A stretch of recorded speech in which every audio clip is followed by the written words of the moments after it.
Após demissão do presidente da Petrobras, ministro de Minas e Energia diz que governo não pode interferir em preços de combustíveis. E você vai ver também. Em ata, Copom indica que juros subirá e ficará alto por mais tempo para conter a inflação. Valor do financiamento imobiliário sobe 20%. O inverno começou oficialmente na madrugada de hoje e a estação será mais uma vez marcada por chuvas bem abaixo da média histórica. Competição em Birigui, no interior de São Paulo, celebra o legado do herói do esporte. É o troféu Ayrton Senna de kart. Agora, no Jornal das 18h30.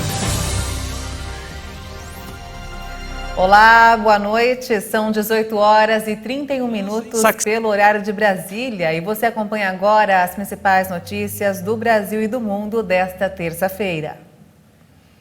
Um dia depois da renúncia de José Mauro Coelho da presidência da Petrobras, o ministro de Minas e Energia, Adolfo Saxida, disse hoje que não é possível interferir no preço dos combustíveis da estatal.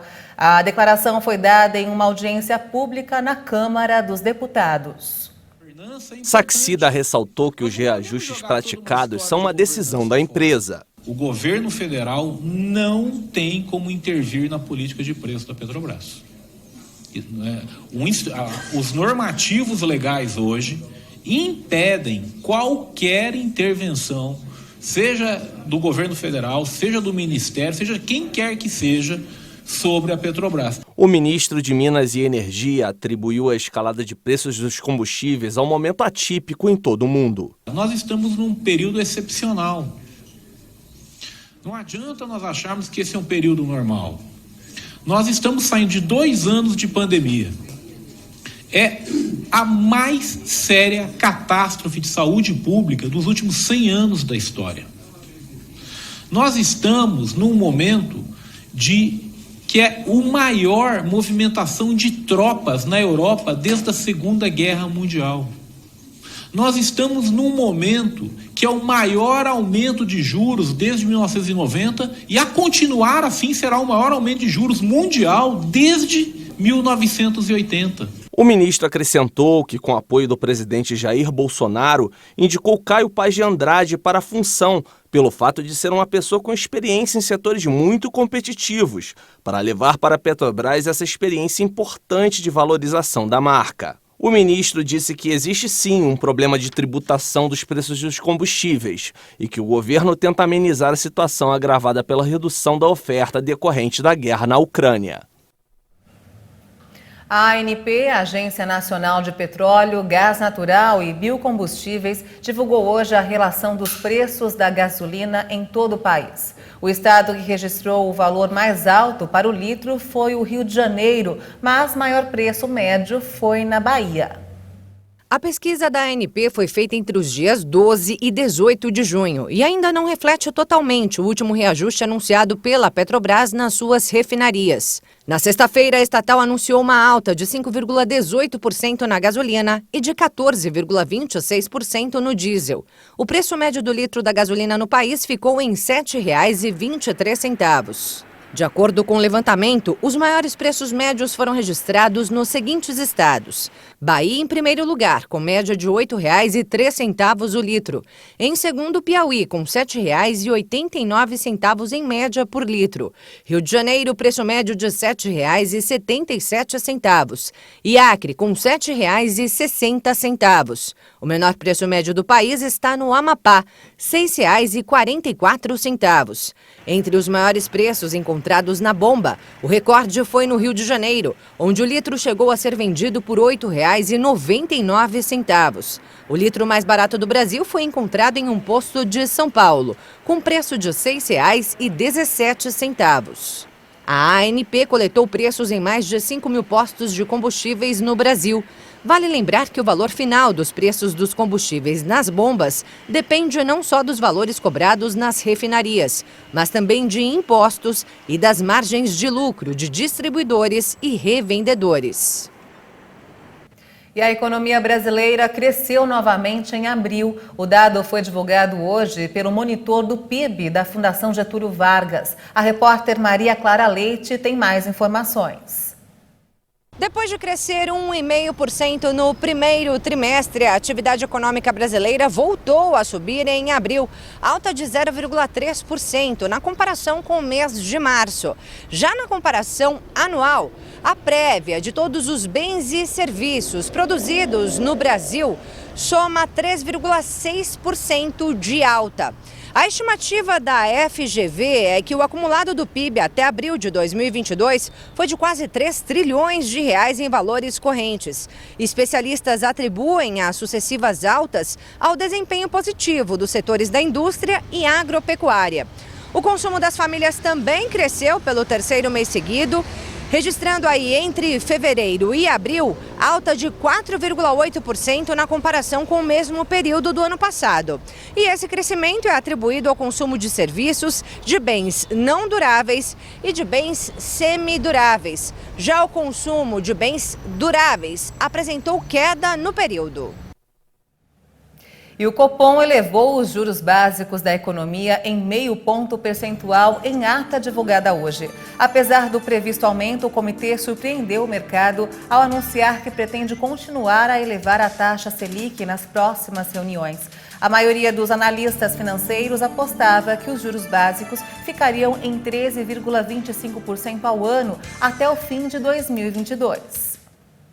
Na semana passada, os juros básicos da economia foram elevados por unanimidade de 12,75% para 13,25% ao ano. É o maior nível desde janeiro de 2017, quando atingiu 13,75%. Na avaliação do comitê, o novo ajuste de 0,5 ponto percentual sugere um ambiente incerto e defasado, onde o impacto na economia deve ser sentido a partir do segundo semestre deste ano. O comitê prevê um novo ajuste igual ou menor, dependendo da evolução da atividade econômica, do balanço de riscos e projeções. A próxima reunião ainda não tem data definida. O órgão destacou ainda que a reorganização das cadeias de produção globais, impulsionada pela guerra na Ucrânia, deve se intensificar com a busca por uma maior regionalização na cadeia de suprimentos, com consequências a longo prazo. A Selic é o principal instrumento do Banco Central para manter sob controle a inflação oficial, medida pelo Índice Nacional de Preços ao Consumidor Amplo, o IPCA.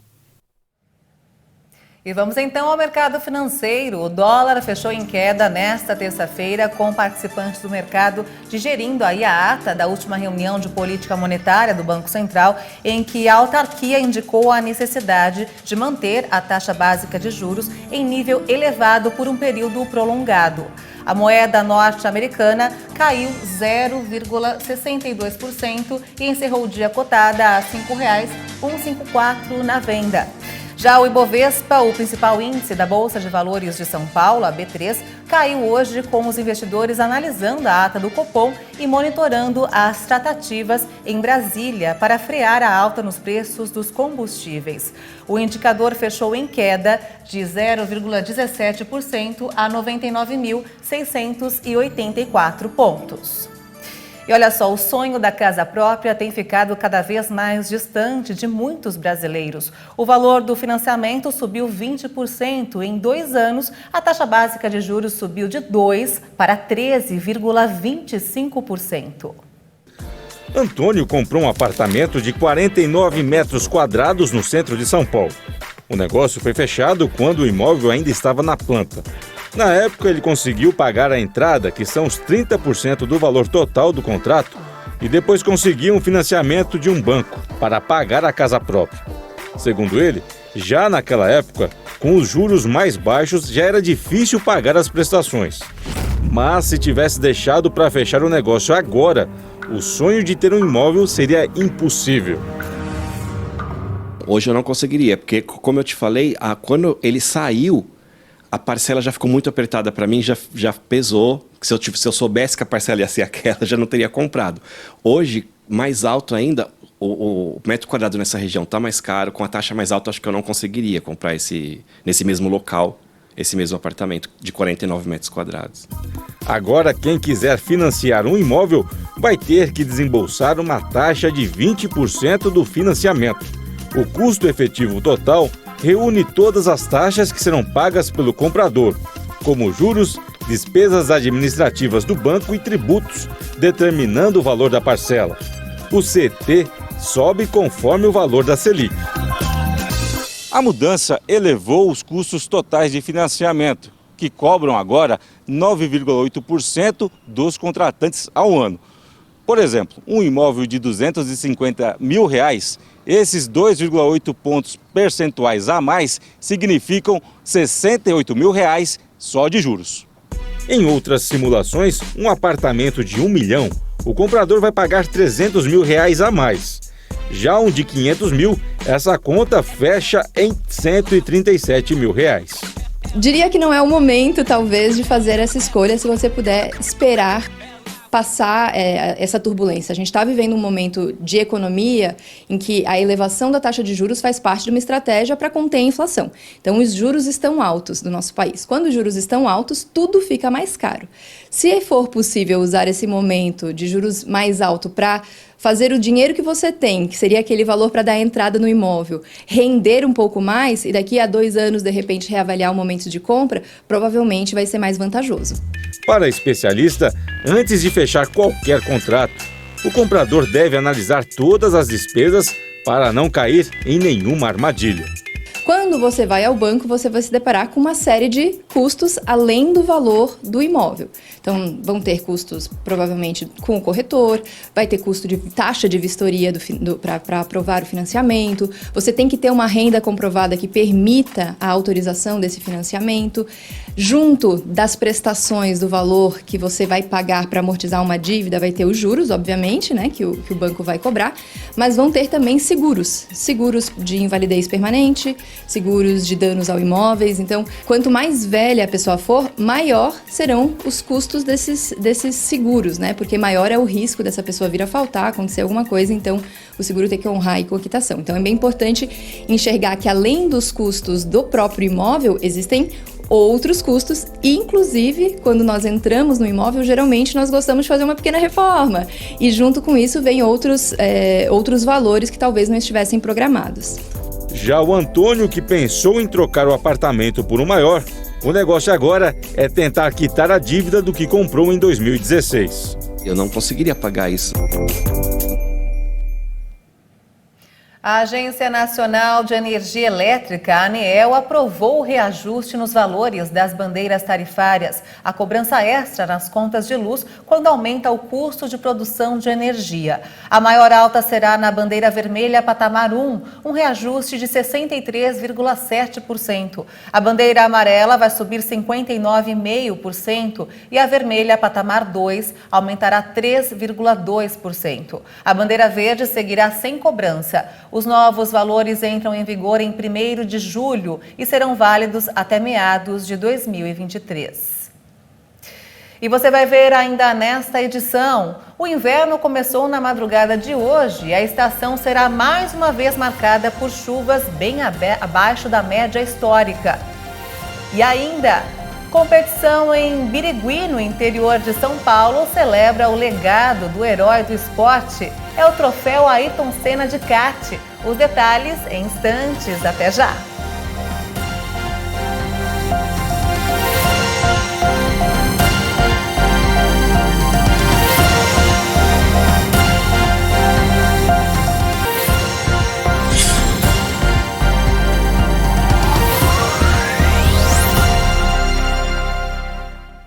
Estamos de volta, são 18 horas e 46 minutos pelo horário de Brasília. Vamos falar agora sobre a guerra. A Rússia está prestes a conquistar Severodonetsk, no leste da Ucrânia. A cidade é estratégica para o controle total da região do Donbás. Os russos ocupam quase que totalmente a cidade de Severodonetsk. No momento, as tropas ucranianas só controlam uma fábrica que vem sendo atacada há semanas pela artilharia russa. Mais de 500 civis estão dentro do complexo com os militares. Segundo autoridades locais, a retirada deles é impossível por causa da intensidade dos combates e dos bombardeios. Os russos também concentram a ofensiva na vizinha Lysychansk. Se capturarem essas duas cidades, terão o total controle da região separatista do Donbass. Outro ponto de tensão entre a Rússia e o Ocidente surgiu nesta guerra. A Lituânia, integrante da OTAN, proibiu a passagem de produtos da Rússia que estão sob embargo da União Europeia. Os produtos sob embargo incluem metal, carvão e material de construção. A proibição enfureceu o presidente Putin, que prometeu retalhar o país.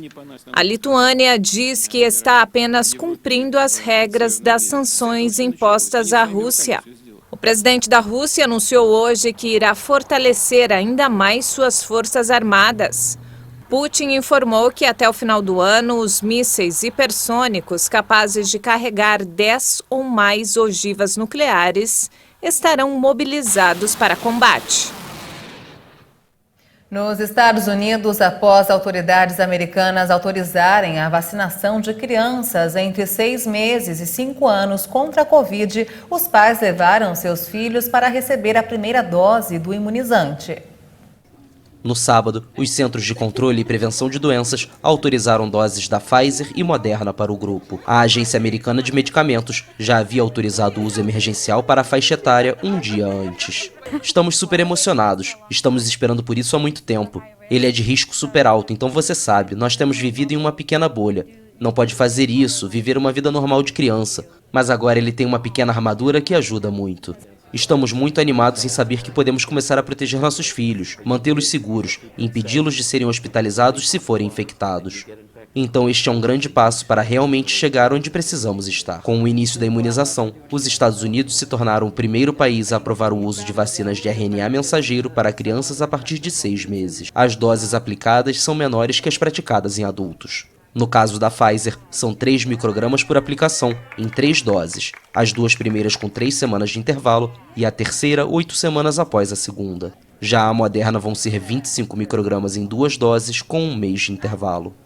Embora crianças sejam menos vulneráveis à Covid, cerca de 480 menores de 4 anos morreram nos Estados Unidos e as taxas de internação aumentaram consideravelmente para a faixa etária durante a onda pela variante Omicron. E aqui no Brasil, o novo boletim Infogripe, divulgado pela Fiocruz, aponta que os casos de Covid correspondem às ocorrências de síndrome respiratória aguda grave. Os pesquisadores alertam que a tendência é de crescimento no número desses casos nas próximas semanas. De acordo com a nova edição do boletim divulgado pela Fundação Oswaldo Cruz, mais de 70% das ocorrências de síndrome respiratória aguda grave no país foram de pessoas que contraíram a Covid-19. A Fiocruz pontuou nos dados a crescente alta dos casos, tanto da Covid no Brasil quanto da síndrome respiratória na população adulta. Segundo a entidade, a força do vírus está entre crianças de 0 a 4 anos de idade que podem desenvolver quadros de pneumonia e bronquiolite aguda. Só neste ano foram contabilizadas 27.302 mortes, sendo 20.890 casos com resultado laboratorial positivo para algum vírus respiratório. Além do Distrito Federal, no país, 19 dos 26 estados apresentaram crescimento e aumento a longo prazo, como Belém, Belo Horizonte, Curitiba, Florianópolis, Fortaleza, Rio de Janeiro, São Luís e São Paulo. O inverno começou oficialmente na madrugada de hoje e, conforme a meteorologia, a estação será mais uma vez marcada por chuvas bem abaixo da média histórica. Dia 21 de junho, 5h14 da madrugada, horário de Mato Grosso do Sul, momento exato em que se tem início o inverno. A estação se estende até 22 de setembro. Inclusive, 21 de junho vai ter a noite mais longa do ano, com duração de 14 horas. Já o dia vai ter 10 horas. O inverno tem características climáticas propícias para os incêndios florestais. Durante o inverno, são observados os menores índices pluviométricos, analisando 45 cidades do Mato Grosso do Sul. Então, essa curva mostra a chuva anual acumulada por mês para 45 municípios. Então, a gente destaca que junho, julho e agosto é observado os menores índices pluviométricos. A estação que vem com chuvas bem abaixo da média histórica. Para o inverno desse ano, o trimestre julho, agosto e setembro de 2022, indica que haverá chuvas abaixo da média, entre 40% e 50% abaixo. E olha só, a cidade de Birigui, no interior do estado de São Paulo, sediou neste fim de semana a segunda edição do troféu Ayrton Senna de kart. Foi o retorno de uma das maiores competições do kartismo brasileiro. A competição foi disputada no Speed Park, considerado um dos kartódromos mais modernos da América Latina. Olha só. Um gênio do automobilismo mundial foi homenageado na cidade de Birigui, interior do estado de São Paulo. O troféu Ayrton Senna de kart celebrou o legado do tricampeão de Fórmula 1, que teria completado 60 anos de idade em 2021. Com a pandemia de Covid-19, a competição não foi realizada no ano passado, mas agora ela volta para o calendário repleta de atrações e novidades. É uma alegria muito grande a gente poder estar trazendo o evento de volta, né? A sua primeira edição já foi um sucesso, essa aqui também está sendo um sucesso. A gente aproveitou que a gente teria aqui o Mundial de Kart e a gente fez todas as adaptações da pista para o Mundial e criamos aqui o campeonato com esse traçado que a gente estaria aí usufruindo no Mundial de Kart. O ex-nadador Thiago Pereira é o organizador do troféu Ayrton Senna de kart. Ele comentou a transição da prata em Londres e do recorde de medalhas nos Jogos Pan-Americanos, com 23 pódios, para se tornar empresário do ramo esportivo. É desafiador, né? Um outro momento, apesar de a gente continua no esporte, mas é totalmente diferente, como, né? Às vezes atrás, do outro lado, né? Você está competindo e às vezes você está do outro lado. Antes dos pilotos entrarem na pista em busca da vitória, as crianças disputaram a Seninha Run, uma corrida divertida a pé para os pequenos, dentro das instalações do Speed Park. No kartódromo principal, todos os karts eram iguais, com o mesmo motor para garantir equilíbrio e emoção à disputa. Voltando para a pista, quem venceu a categoria graduados, a principal do kart brasileiro, foi o piloto carioca, Olin Gali. Minha expectativa para meu próximo campeonato vai ser na Itália, né? No campeonato europeu. Vou participar mês que vem lá. E depois a Copa do Brasil, que vai ser em Sergipe. Então, meus próximos compromissos vão ser esses. E estou muito confiante aí para fazer um ótimo resultado. As mulheres também marcaram presença na pista. A paranaense Cacá Magno foi a representante feminina e ganhou o troféu Power Woman. Eu estou muito feliz de poder receber esse troféu Power Woman. Sou uma das pilotos aqui que representa o Brasil na Europa. Contei com a torcida de todos e espero que todo mundo aí, todas as mulheres entrem no kart e sigam carreira aí no automobilismo. Eu espero que cada vez mais tenha mulheres, que a gente tenha mais incentivadores, mais patrocinadores, que a gente possa treinar mais e ser competitiva em todo o campeonato. Os pilotos das categorias de base também se destacaram. No mirim, Lucas Ferreira, de apenas 8 anos, foi o campeão. Antes de começar a corrida, eu respirei, pedi a Deus que eu conseguia ganhar, consigo na verdade ganhar, e acelerar e ficar calmo. Fiquei bem calmo, porque quando você entra na pista, você fica um pouco nervoso, mas eu consegui me acalmar e consegui vencer. Leonardo Ramírez tem 11 anos e se destacou ao longo de todo o fim de semana, desde os treinos livres e classificatórios. Ele garantiu a vitória entre os cadetes. Eu consegui fazer a ultrapassagem na última volta, né, dos dois, porque aconteceu tendo um imprevisto que os dois acabaram se enroscando. Aí eu consegui levar a primeiro lugar, né? Depois de um dia inteiro de velocidade, nos despedimos de Birigui com uma mensagem do herói de todos os domingos, Ayrton Senna do Brasil. Vocês todos que assistiram e estão assistindo agora, eu digo que seja quem você for, seja qualquer posição que você tenha na vida, no nível altíssimo ou mais baixo social, tenha sempre como meta muita força, muita determinação e sempre faça tudo com muito amor e com muita fé em Deus, que um dia você chega lá.